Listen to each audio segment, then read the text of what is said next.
میاں بھلکڑ کی شامت آئی۔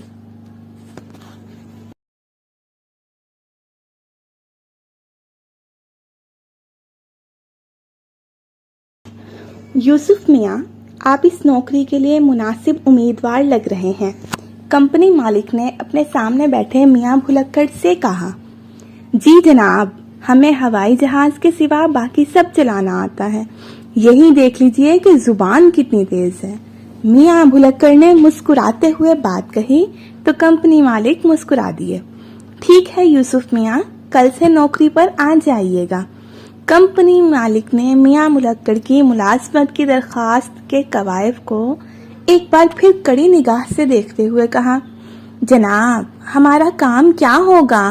میاں بھلکڑ نے یہ سوچے سمجھے بنا کہ وہ نوکری کا اشتہار پڑھ کر ہی اس ملازمت کے لیے آئے ہیں، انہوں نے سوال کیا تو کمپنی مالک نے ناگواری سے کہا، آپ کو دستاویزات یا اشیاء کے پارسل متعلقہ افراد کو دینے ہیں جن کے نام بھجوائے جاتے ہیں، یہی اشتہار میں بھی لکھا ہے۔ اوہو جناب، ہمیں بھولنے کی عادت ہے، یاد نہیں رہا۔ ہم تقسیم کرنے کا کام بہت شوق سے کرتے ہیں، اکثر لنگر بھی تقسیم کرتے رہے ہیں۔ میاں بھلکڑ نے مسکراتے ہوئے جواب دیا تو کمپنی مالک نے باہر جانے کا اشارہ کر دیا۔ میاں بھلکڑ کو ان کے اشارے سے بچپن کی ایک پرانی بات یاد آ گئی۔ میاں بھلکڑ بچپن میں ہاتھ کے اشارے سے اکثر جہاز بنایا کرتے تھے۔ ایک دن ان سے کسی نے پوچھا تھا کہ بھائی یہ جہاز سے بم کیسے گراتے ہیں؟ انہوں نے ڈنکے کی چوٹ پر یہ بات کہہ کر 100 روپے کی رس ملائی کھائی تھی کہ جہاز کی دم پر جو ایک سوراخ ہوتا ہے اس پر بم رکھ کر اسے شیشم کی لکڑی سے دھکا دیتے ہیں تو وہ نیچے گر جاتا ہے۔ اس کے بعد جب اس شخص کو حقیقت معلوم ہوئی تو 10 دنوں تک میاں بھلکڑ گھر سے باہر نہیں نکلے تھے۔ وہ اسی واقعے کو یاد کرتے ہوئے کمرے سے باہر نکلے تو فرش پر پہلا قدم یوں رکھا کہ زمین بوس ہونے کو تھے کہ ایک شخص نے ان کو تھام لیا۔ اسی وقت میاں بھلکڑ کی حس ظرافت پھڑکی، اللہ تم کو سپروائز بنائے۔ ابھی ان کی بات مکمل ہوئی تھی کہ وہ شخص بول اٹھا، توبہ کرو بھائی، میں اسسٹنٹ مینیجر ہوں۔ میاں بھلکڑ نے فوراً وہاں سے دوڑ لگائی کہ کہیں مزید سبکی کا سامنا نہ کرنا پڑے۔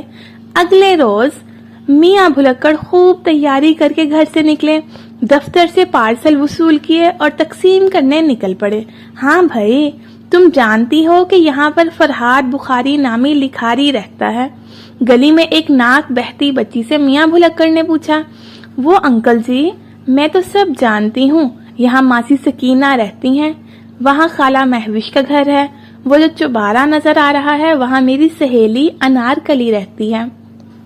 بچی نے مسکراتے ہوئے کہا تو میاں بھلکڑ اس کی ناک کو دیکھتے ہوئے اپنی ناک کو بار بار پکڑ کر صاف کرنے لگے اور پھر ایک دم کہنے لگے، واقعی تم سب کو جانتی ہو؟ یہ پارسل فرہاد بخاری صاحب کو تم پہنچا سکتی ہو کہ تم سب کو جانتی ہو؟ میاں بھلکڑ نے ایک بڑا سا پارسل جس کا وزن 2 کلو کے لگ بھگ تھا اس بچی کو تھما کر اگلے پارسل کو منزل مقصود تک پہنچانے کے لیے روانہ ہو گئے۔ دفتری وقت ختم ہونے سے قبل وہ گھر روانہ ہونے کو تھے جب ایک فون کال آئی۔ فون کرنے والے نے جب اپنے پارسل کا پوچھا تو میاں بھلکڑ کا جواب تھا کہ وہ تو دیا جا چکا ہے۔ ان صاحب نے کہا کہ ابھی تک وصول نہیں ہوا ہے۔ میاں بھلکڑ نے ان کو آگاہ کیا کہ بھائی دیا جا چکا ہے، تاہم وہ انکاری تھے کہ وصول نہیں ہوا۔ میاں بھلکڑ فوری طور پر متعلقہ پتے پر پہنچے تو معلوم ہوا کہ جس لڑکی کو پارسل دیا ہے اس حلے کی کوئی بچی کسی گھر میں نہیں ہے۔ ایک ایک کر کے سب گھروں کے دروازے بجائے تو ایک گھر سے یہ انکشاف ہوا کہ جس بچی کی وہ بات کر رہے ہیں وہ تو مہمان تھی، وہ واپس ننیالی شہر جا چکی ہیں۔ میاں بھلکڑ کے سر پر طوفان منڈلا رہا تھا کہ جس شخص کا پارسل گم ہوا تھا وہ نوکری سے برخاستگی کی دھمکی دے رہا تھا۔ آخرکار جس گھر میں بچی آئی تھی ان کے سربراہ نے اس سے ٹیلی فونک رابطہ کر کے معلومات حاصل کی تو معلوم یہ ہوا کہ وہ پارسل تو گھر کی چھت پر رکھ کر بھول گئی تھی اور کسی بڑے کو بتانا بھی یاد نہیں رہا تھا۔ پارسل مل چکا تھا۔ میاں بھلکڑ نے پارسل مذکورہ شخص کو دے کر اپنی جان چھڑوا لی تھی۔ اس دن ان کو احساس ہوا تھا کہ انٹرویو والے دن کمپنی مالک نے یہ تلقین کی تھی کہ جس کا پارسل ہوگا اسی کو ہی ملے گا۔ وہ یہ بات بھول گئے تھے، اسی وجہ سے ان کے ساتھ یہ اندوہناک واقعہ پیش آیا تھا۔